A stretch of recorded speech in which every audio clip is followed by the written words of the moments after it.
বন্ধুত্ব যি সম্পৰ্কত নাই কোনো তেজৰ টান কিন্তু আছে হৃদয়ৰ বন্ধন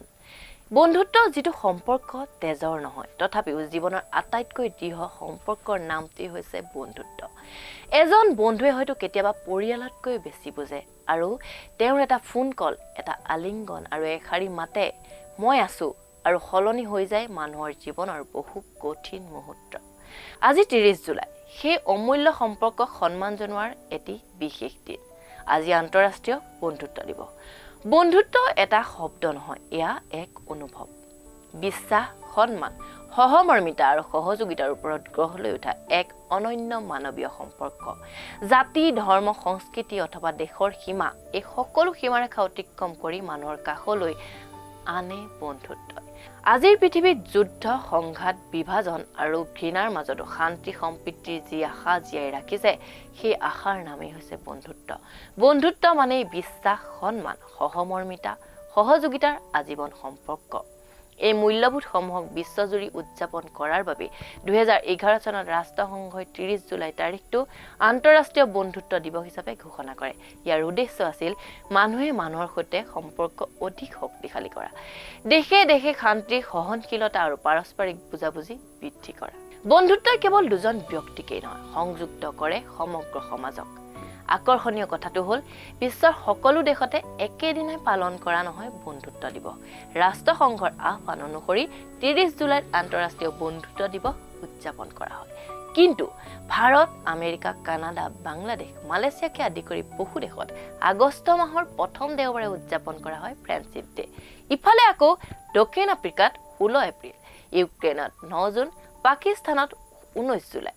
আৰ্জেণ্টিনা ব্ৰাজিল স্পেইন আৰু উৰুগুৱেত 20 জুলাই বলিভিয়াত 20 জুলাইত পালন কৰা হয় বন্ধুত্ব দিৱস বিশ্বৰ বিভিন্ন প্ৰান্তত বিভিন্ন তাৰিখত উদযাপন কৰা হ'লেও কিন্তু উদ্দেশ্য এটাই বন্ধুত্বৰ উদযাপন বিশ্বৰ বিভিন্ন প্ৰান্তত বিভিন্ন তাৰিখত বন্ধুত্ব দিৱস উদযাপন কৰাৰ দিন বেলেগ বেলেগ হ'লেও কিন্তু উদ্দেশ্য এটাই বন্ধুত্বৰ উদযাপন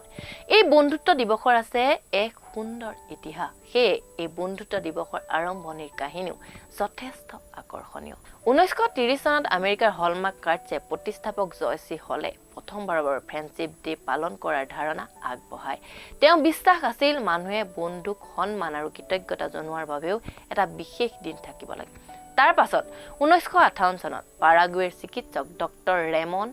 আৰ্টেমিও ব্ৰেকোৱে আৰম্ভ কৰে ৱৰ্ল্ড ফ্ৰেণ্ডশ্বিপ ক্ৰছেট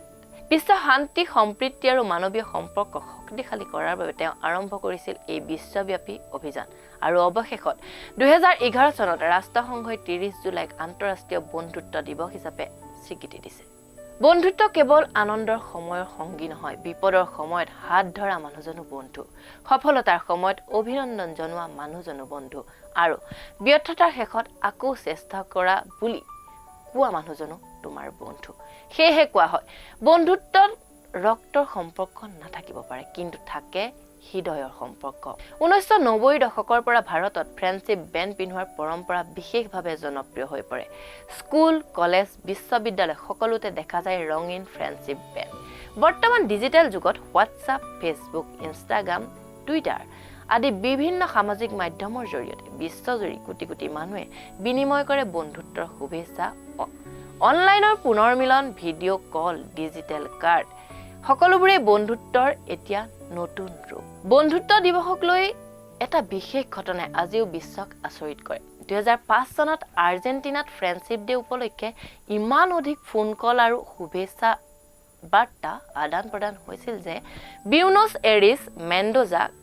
কাৰ্ডোবা আৰু ৰ'ছাৰিও চহৰৰ মোবাইল নেটৱৰ্ক সামৰিকভাৱে বিকল হৈ পৰিছিল এয়াই প্ৰমাণ কৰে বন্ধুত্বৰ মূল্য কিমান গভীৰ আজিৰ এই ব্যস্ত পৃথিৱীত সময় কম সম্পৰ্কবোৰ ডিজিটেল হৈছে কিন্তু এটা সঁচা বন্ধু আজিও জীৱনৰ আটাইতকৈ ডাঙৰ সম্পদ হৈ আছে বন্ধুত্ব শিকায় ক্ষমা কৰিবলৈ সহযোগিতা কৰিবলৈ ইজনে আনজনক বুজিবলৈ আৰু এজনে আনজনৰ সুখ দুখৰ সময়ত ভাগ বতৰা কৰিবলৈ বন্ধুত্ব এটা উদযাপনৰ দিন নহয় এয়া জীৱন জোৰা বিশ্বাস 30 জুলাই হওক বা আগষ্ট মাহৰ প্ৰথম দেওবাৰ হওক, তাৰিখ সলনি হ'ব পাৰে, কিন্তু বন্ধুত্বৰ মূল্য কেতিয়াও সলনি নহয়।